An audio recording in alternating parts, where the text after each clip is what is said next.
sans doute mieux en février-mars, c'est possible.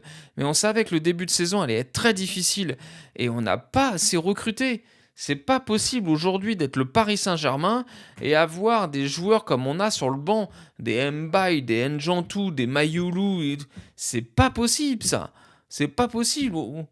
Aujourd'hui, tu fais sortir, alors même s'il a été bon aujourd'hui, il n'y a pas de souci, mais tu fais sortir Barcola pour faire rentrer Kangin Lee, c'est pas ouf. C'est pas ouf. Alors oui, il a été bon, il a fait de très bonnes choses, mais c'est pas ouf sur le papier, quoi, quand même. C'est pas un joueur qui va faire peur aux autres. Moi, je sais pas, mais Fabien Ruiz, on l'a vu sortir à la 60e minute. Il faisait des grimaces comme s'il avait fait un match de dingue. Putain, mais moi, je veux bien, les gars, vous êtes peut-être à court physiquement, mais attendez, attends, il a quand même pas fait un match de fou, quoi. Il a pas fait un match de fou. Franchement, ça a manqué de rythme. Alors, la grande différence entre Paris et le Bayern aujourd'hui, c'est le physique, hein.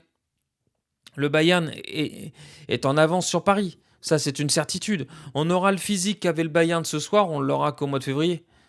Et ça, c'est une certitude. Et puis surtout, l'avantage pour eux, c'est qu'ils n'ont pas de blessés. Ils ont joué avec leur équipe type, hein. Nous, si on avait joué, si on avait une préparation et qu'on avait fait tout le début de saison avec notre équipe type, on aurait sans doute été largement meilleur ce soir. Donc voilà, ouais, comme je vous avais dit, le Bayern, pour moi, c'est pas un football champagne. C'est pas un football champagne. Ce que j'appelle football champagne, c'est un football total, c'est-à-dire maîtrise au milieu, attaque énorme. Le Barça, le Manchester City, Paris l'année dernière. Pour moi, c'est ça, le football champagne. Le Bayern, ils ont des super joueurs devant. Alors, Compagnie, il a fait quelque chose de bien. Il a vraiment fait un système pour mettre en, en lumière les 4 joueurs qu'il a devant. Ça, il n'y a pas de souci.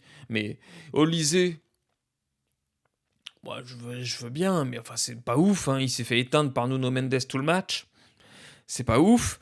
Ken, bon, on l'a pas vu du match, hein, Ken, hein. Il a pas fait un tir. Gnabry, il a fait un beau tir, ça y a pas de souci, mais ça n'a pas été quand même non plus ouf. Le plus gros danger, c'était Luis Diaz.